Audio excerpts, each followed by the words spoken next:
សម្រាប់នៅថ្ងៃនេះផងដែរក៏បានយកលេខមកទៀតហើយ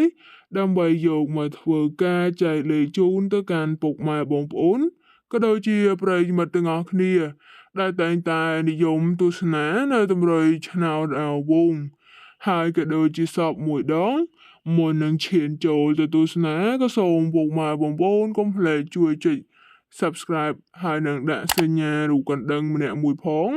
ដើម្បីតម្រុយឆ្នោតមួយនេះមកជួបពុកម៉ែបងប្អូនជារៀងរាល់ថ្ងៃវង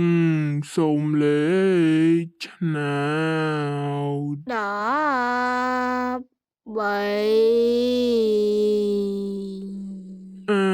វ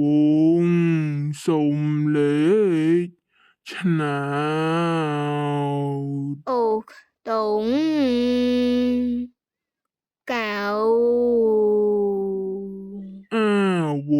ងសូមលេខឆ្នោត96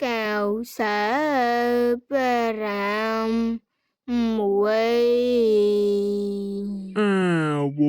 ងសូមលេខឆ្នោតអាចចាំឆ្លើយ